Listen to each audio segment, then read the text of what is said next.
அனுரகுமார திசாநாயக்க அவர்கள்தான் அடுத்த ஜனாதிபதி என்று கிட்டத்தட்ட முடிவாகிவிட்டது. தபால் மூலம் கிடைத்த வாக்குகளை பார்க்கின்ற போது அனைவருமே அனுரதான் ஜனாதிபதி என்ற முடிவுக்கு வந்துவிட்டார்கள். அதுதான் பெரும்பாலும் நடக்கப் போகிறது. இப்படியான சூழ்நிலையில் எங்களது தமிழ் தேசிய அரசியல்வாதிகள் தொடர்பாக பேச வேண்டியிருக்கிறது. அவர்கள் தொடர்பாக நிறைய விடயங்கள் பேச வேண்டியிருக்கிறது. அதிக நேரத்தினருக்கு எவ்வளவு வாக்குகள் விழுகின்றது அது தொடர்பாக பார்த்துவிட்டு அடுத்த பதிவில் இன்னும் விவரமாக பேசலாம். தற்பொழுது இவர்களது துரோகங்கள் தொடர்பாக இந்த தொகுப்பிலே பார்க்க இருக்கின்றோம். அதாவது வடக்கு கிழக்கில் இருக்கின்ற தமிழ் தேசிய நாடாளுமன்ற உறுப்பினர்கள் பார் லைசன்ஸ் பெற்றுக்கொண்டு ரகசிய உறவுகளை ரணில் விக்ரமசிங்கவுடன் பேணுகின்றார்கள் என்கின்ற கருத்து அண்மை காலமாக தேர்தல் களங்களிலே எதிரொலித்ததை கவனிக்கக்கூடிய வகையில் இருந்தது. தொடர்ந்து சிலர் நாங்கள் தமிழ் பொது வேட்பாளர்களுக்கு ஆதரவு அளிக்கின்றோம் என்று கூறியிருந்தார்கள். அதிலே முக்கியமாக செல்வம் அடைக்கலநாதன் அவர்கள் தான் தமிழ் பொது வேட்பாளருக்கு ஆதரவு அளிக்கின்றேன் என்று கூறியிருந்தார். ஆனால் அந்த கூட்டங்களுக்கும் ஒழுங்காக செல்வதில்லை. அதனை தாண்டி சையத் பிரேமதாச அவர்கள் அவரை நேரடியாக சென்று மன்னாரிலே இருந்த போது சந்தித்திருந்தார். மரியாதை நிமித்தமான சந்திப்பு என்று அப்போது கூறப்பட்டது. தேர்தலுக்காக வாக்குக்காக செல்வத்தை எப்போதாவது யாராவது ஒரு சிங்கள தலைவர் சந்தித்ததை தவிர வேறு ஏதாவது சந்தர்ப்பத்தில் செல்வம் அடைக்கலநாதன் அவர்களை எந்த ஒரு அரசியல்வாதியாவது மரியாதை நிமித்தமாக சந்தித்ததை நீங்கள் பார்த்திருக்கிறீர்களா?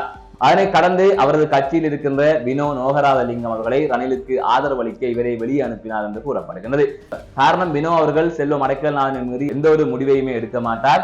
செல்வத்துடன் இணைந்தே தேர்தல் கேட்பார், செல்வத்துடன் இணைந்தே செயற்படுவார், தோற்றாலும் செல்வத்துடனே இருப்பார், செல்வத்தின் வலதுகை போல செயற்பட்டுக் கொண்டிருப்பார். இது கொஞ்சம் கசப்பாகத்தான் இருக்கும். இருந்தாலும் தற்போது சூழ்நிலையில் பேசித்தான் ஆக வேண்டும், வேறு வழி இல்லை. தற்பொழுது உண்மைகளை பேசி மாற்றங்களை கொண்டு வர வேண்டிய நேரமாக இருக்கிறது. ஆகையால் சஜித்தை சந்தித்து பேசுவது, ரணிலுடன் தன்னுடன் இருந்த நாடாளுமன்ற உறுப்பினரை அனுப்புவது, இவ்வாறான செயற்பாட்டில் செல்வம் அடைக்கலநாதன் தொடர்ந்து ஈடுபட்டு வந்ததை தமிழ் மக்கள் மறக்கவில்லை. அனைத்தையுமே அவதானித்துக் கொண்டுதான் இருக்கிறார்கள். எதிர்வருகின்ற நாடாளுமன்ற தேர்தலில் அவருக்கும் அதே போல செயற்பட்ட தமிழ் தேசிய நாடாளுமன்ற உறுப்பினர்களுக்கும் பாடம் புகட்டுவதற்கு தயாராக இருக்கிறார்கள். இது ஒருபுறம் இருக்க, வன்னி நாடாளுமன்ற உறுப்பினரான சார்ஸ் நிர்மலநாதன் அவர்கள் நான் நிதியமைச்சர் ஆவேன் அல்லது ரணிலுக்கு பக்கத்திலே இருப்பேன் என்றெல்லாம் வீட்டில் சும்மா இருப்பார். ரணிலுடன் சென்று இவர் பக்கத்தில் சும்மா இருக்க வேண்டியதான், வேறு எந்த ஒரு வழியும் இல்லை. ஆகையால் தமிழரசு கட்சியில் இருந்த சார்ஸ் நிர்மலநாதன் அவர்கள் சிவஞானம் சிறிதரன் போல மற்றவர்கள் போல நானும் பொது வேட்பாளருக்கு ஆதரவு அளிக்கின்றேன் என்று வெளியிலாவது சொல்லியிருக்கலாம். அப்படியும் சொல்லவில்லை. மாறாக தமிழரசு கட்சியிலிருந்து சுமந்திரன் தரப்பு சஜித்துக்கு ஆதரவு என்று அது தமிழரசு கட்சியின் தீர்மானம் என்று அறிவித்த போது இவர்கள் உள்ளே இருந்து மாறி மாறி அனைவருடனும் களவாக உறவு வைத்திருந்ததான் மிச்சம். இன்று களவாக உறவு வைத்து அனைவருமே தோற்று விட்டார்கள். அவர்களை இனி என்ன செய்வதென்று தெரியாமல் தவிக்கின்ற சூழலுக்கு ஆளாகி விட்டார்கள். இப்படியான நிலையில் இனி என்ன செய்ய போகின்றார்கள் இவர்கள் என்ற கேள்வி இருக்கிறது. இருந்தாலும் ஒரு சிலருக்கு பார் லைசன்ஸ் கிடைத்தது. அவர்கள் நேரடியாக அவர்கள் தங்களது பினாமியை வைத்து சிலர் நடத்துகிறார்கள். சிலர் அந்த லைசன்ஸை விட்டு விட்டார்கள். ஏதோ ஒரு வகையில் இந்த ஜனாதிபதி தேர்தலின் ஊடாக தமிழ் தேசிய அரசியல்வாதிகளின் கல்லால் நிரம்பியது என்றுதான் சொல்ல வேண்டும்.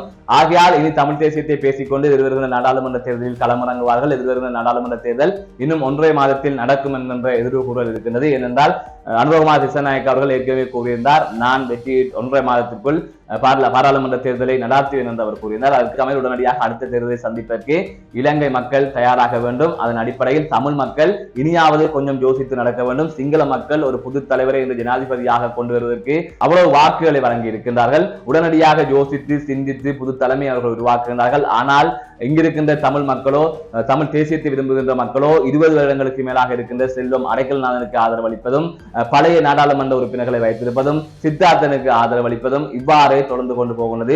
இதிலே உரிமைகளை வைத்து சலுகைக்காக பேரம் பேசி அனைவருக்குமே உண்மை இல்லாத ஒரு நிலைப்பாட்டிலே தற்பொழுது இந்த எம்பிக்கள் எல்லாம் இருக்கிறார்கள். அதை தாண்டி சுரேஷ் பிரேமச்சந்திரன் அவர்களும் எதிர்வருகிற நாடாளுமன்ற தேர்தலில் போட்டியிட்டு தான் நாடாளுமன்ற உறுப்பினராக வருவேன் என்று எதிர்பார்க்கின்றார். ஆனால் இந்த பழைய தலைவர்கள் அனைவரையுமே வீட்டுக்கு அனுப்பிவிட்டு புதிதாக தமிழ் தேசியத்தின் பாதையில் பயணிக்கின்றவர்களை இந்த நாடாளுமன்றத்திற்கு அனுப்ப வேண்டும். அப்படி செய்கின்ற பட்சத்தில் தான் ஏதாவது ஒரு மாற்றம் வரும். அதனை தாண்டி தமிழரசு கட்சியின் தலைவராக இருக்கின்ற மாவை சேனாதிராஜா அவர்கள் எந்த கட்சிக்கு வாக்களிக்கின்றோம், என்ன செய்கின்றோம், யாருக்கு ஆதரவு, யாருக்கு அவர் வாக்களித்தார் என்பது கூட சரியாக தெரியவில்லை. இப்படியான சூழல் தான் தமிழ் தேசிய அரசியல் பரப்பிலே இருக்கின்றது. இந்த நிலையில் அனுரகுமார திசாநாயக்கவை சிங்கள மக்கள் ஜனாதிபதி ஆக்கியிருக்கிறார்கள். அதே போல நாங்களும் ஒரு புது மாற்றத்தை உருவாக்க வேண்டும். மறுபக்கம் சுமந்திரன் அவர்கள் தமிழரசு கட்சியிலிருந்து செயற்பட்டுக் கொண்டிருக்கின்றார். இந்த பொது வேட்பாளருக்கு எதிராக கருத்துக்களை முன்வைத்துக் கொண்டிருந்தார். சையத் பிரேமதாச அவர்களுக்கு ஆதரவு அளித்தார். ஆனால் என்று அவர்களது ஆதரவு எதுவும் எடுபடவில்லை. மக்கள் வேறு திசையில் பயணிக்கின்றார்கள், அதாவது சரியான திசையில் பயணிக்கின்றார்கள் என்பது திட்ட தெளிவாக தெரிகின்றது. எனவே இந்த தமிழ் தேசியத்தை வைத்து பிழைப்பு நடத்துகின்ற அரசியல்வாதிகளுக்கும் அனுரவின் வெற்றி என்பது பேர் இடியாக மாறி இருக்கின்றது என்பதுதான் உண்மை. மீண்டும் ஒரு காணொலி சந்திக்கின்றேன். நான் நடராஜ் அஜயகாந்த்.